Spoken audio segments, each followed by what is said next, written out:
अस्सलाम वालेकुम ladies and gentleman. उम्मीद करता हूँ आप सब बखैर वाफियत से होंगे।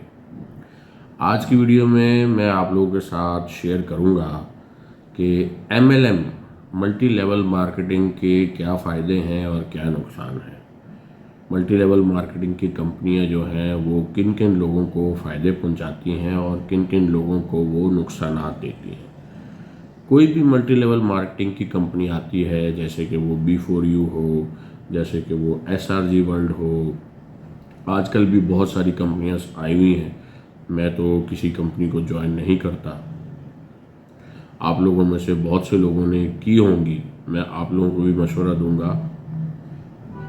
कि इस तरह की किसी कंपनी में इन्वेस्टमेंट मत करें। इनके पास कोई बिजनेस नहीं होता, इन लोगों का कोई बिजनेस नहीं होता। ये सिर्फ और सिर्फ आपसे पैसे लेकर आपको आपके ही पैसे वापस कर रहे होते हैं। देखें, आज आप 1 लाख रुपए एक कंपनी में इन्वेस्ट करते हैं। लेट सपोज आपने B4U में, SRG में 1 लाख रुपए की इन्वेस्टमेंट की। उसकी सिस्टम की ख़राबी की वजह से आप 6 महीने बाद अपना पोर्टफोलियो सोल्ड कर देते थे। लेकिन अगर वो पोर्टफोलियो सोल्ड वाला ऑप्शन ख़त्म कर देता, अगर वो पोर्टफोलियो सोल्ड वाला ऑप्शन ना रखता, तो फिर 1 लाख रुपए 14 से 15 महीनों में जाके आपके रिटर्न होते और उसके बाद आपको फ़ायदा होना शुरू होता। और इसी तरह जो लोग शुरू में इन्वेस्टमेंट करते हैं, बहुत ज़्यादा इन्वेस्टमेंट करते हैं, और जो लोग टीमें बना लेते हैं, जैसे कि बहुत सारे लीडरान हैं जिन्होंने 200, 500, 1,000 लोगों को ज्वाइन करवाया है मुख्तलिफ़ कंपनीज़ में, वो लीडरान बहुत तगड़ा पैसा कमाते हैं। कैश वर्थ में अगर आपने 50 या $100 से इन्वेस्टमेंट की थी, तो आपको उसका 5 गुना या 9 गुना एज अ लीडर रिटर्न में मिलना था। उसके बाद आपका चैप्टर क्लोज। कैश वर्थ में ये भी एक बहुत अच्छी शर्त रखी थी इन्होंने कि लीडर ताहयात पैसे नहीं कमाता रहेगा, उसको भी फ्रेश ब्लड कंपनी को देना पड़ेगा। B4U में ऐसा नहीं था, या बहुत सी ऐसी कंपनियां हैं जिनमें ऐसा नहीं है।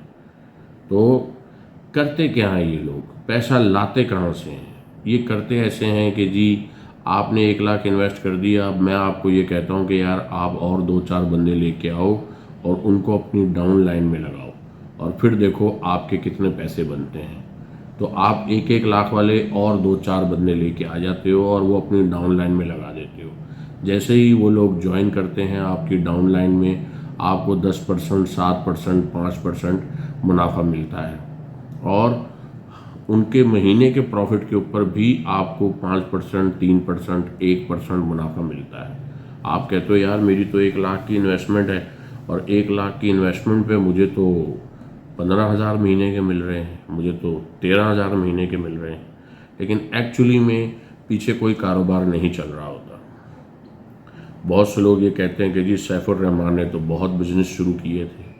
आप याद रखें कि सैफुर रहमान ने जो बिजनेसेस शुरू किए थे वो 2020 के बाद शुरू किए थे। 2021 में जब ये आ रहे थे तब इन्होंने शुरू किए थे। सैफुर रहमान ने कौन कौन से बिजनेस शुरू कर दिए और उन बिजनेसेस ने क्या अर्निंग कर ली। सैफुर रहमान ने रुमैसा ब्यूटी पार्लर खोल दिया था लाहौर में, तो उसमें क्या आपको क्या लगता है कि वहाँ से आप लोगों को 7% मुनाफा मिल रहा था। सैफुर रहमान ने रहमान डेयरी फार्म खोल दिया था, आपको क्या लगता है वहाँ पर 150 गाय रख के 6 लाख लोगों को 7% मुनाफा दिया जा सकता था। आपको क्या लगता है कॉमेट बस सर्विस जो उन्होंने चलाई थी, 2-4-10 बसें अगर लेकर लगा दी थी, तो आपको क्या लगता है कि वो 2-4-10 बसें इतना बिजनेस कर रही थी कि आपको 7% मुनाफा दे रही थी। अच्छा जी, रहमान पेट्रोलियम का वो जो पूमा पेट्रोलियम वाला पेट्रोल पंप था, वो जी पेट्रोल पंप नियाजी पेट्रोलियम के नाम से जी इन्होंने खोला था। तो आपको क्या लगता है कि वो जी नियाजी पेट्रोलियम जो है वो आपको 7% मुनाफा कमा कर दे रहा था? या जो इन्होंने मोटरसाइकिल निकाली थी, क्या नाम था मोटरसाइकिल का, बड़ा अच्छा नाम था, मोटरसाइकिल का नाम मैं भूल गया। बहरहाल एक मोटरसाइकिल यहाँ कराची इंडस्ट्रियल एरिया में एक मोटरसाइकिल बनाई जा रही थी रिवॉल्ट के नाम से, 70 सीसी मोटरसाइकिल। और फिर जी ये पहली हाइब्रिड मोटरसाइकिल भी बनाने जा रहे थे। तो क्या आप समझते हैं कि रिवॉल्ट मोटरसाइकिल आप में से है किसी के पास, किसी दोस्त के पास, किसी रिश्तेदार के पास, किसी दोस्त यार के पास रिवॉल्ट मोटरसाइकिल है तो बताएं, मुझे वो फ़ोटो भेजें कि जी ये देखें फ़लाँ बंदे के पास रिवॉल्ट मोटरसाइकिल है। अच्छा जी, उसके अलावा हम बात करते हैं जी इनके जो मलेशिया में बिज़नेस थे। मलेशिया में तो एक ही बिज़नेस था, रहमान रेस्टोरेंट के नाम से। तो क्या वो 7% कमा रहा था?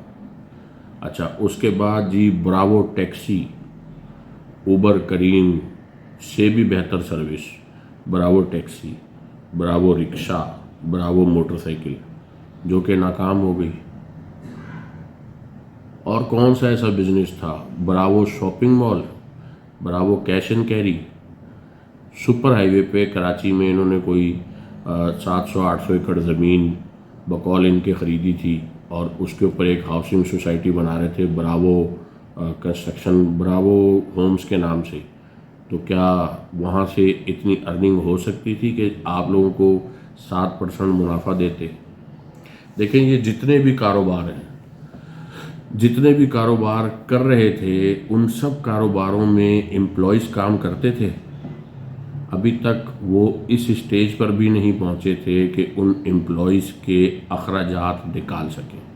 वो सब बिजनेसेस प्री मैच्योर थे, उन बिजनेसेस को इस्टेब्लिश होने में टाइम लगना था।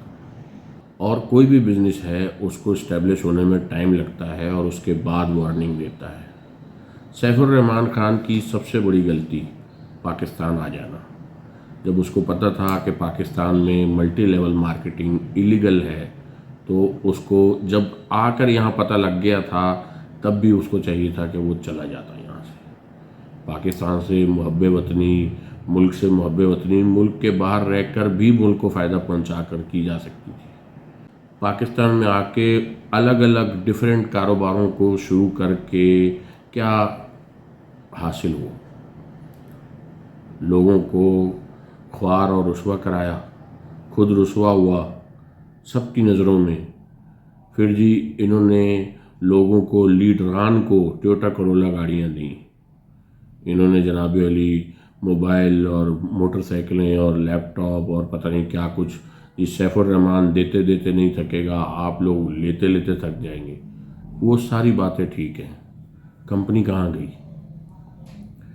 जो डिजिटल करेंसी थी इनके पास वो कहाँ गई? फिर ये 2018 या 19 में ये बाहर किसी मुल्क गए थे, वहाँ पर इन्होंने होटल ख़रीदे थे, जो होटल्स होते हैं जिनमें रूम बुक होते हैं। वो वाले होटल कहाँ गए? वो वाले बिजनेसेस कहाँ गए? फिर जी 800 एकड़ या 1000 एकड़ कोई ज़मीन है जो इस्लामाबाद में, वो जी वो वाली ज़मीन ज़ब्त हो गई, इवन इनकी गाड़ी ज़ब्त हो गई। तो किसी भी ऐसे बिज़नेस में मैं समझता हूँ कि आप लोगों को या मुझे पैसे नहीं लगाने चाहिए। मल्टी लेवल मार्केटिंग में एट द एंड यही होता है, आप हार जाते हैं। जो शुरू में आने वाले लोग हैं वो जीत जाते हैं, जो बाद में आने वाले लोग हैं वो हार जाते हैं। तो इस वक्त आप और मैं हारे हुए हैं, और हम और ना हार जाएं, इसलिए और पैसे हरगिज़ ना लगाएं, बिल्कुल ना लगाएं। आप अपने पैसे से खुद कोई फिज़िकल बिजनेसेस करें, छोटे से छोटा बिजनेस करें। मैं इसी चैनल पे आप लोगों को मुख्तलिफ बिजनेसेस भी बताऊंगा जो कि आप करके एक अच्छी अर्निंग हासिल कर सकते हैं। उम्मीद करता हूँ आप लोगों को वीडियो पसंद आई होगी। वीडियो पसंद आई है तो मेरे चैनल को सब्सक्राइब ज़रूर करें और दोस्त यारों के साथ शेयर करें ताकि वो भी मेरे चैनल को सब्सक्राइब करें, ताकि हम सब मिलके कोई ना कोई ऐसा फार्मूला दरियाफ़्त कर लें अपने नुकसानात को पूरा करने का, अपने नुकसानात वापस हमें मिल जाए। मिलते हैं अगली वीडियो में इंशाल्लाह। अल्लाह हाफ़िज़।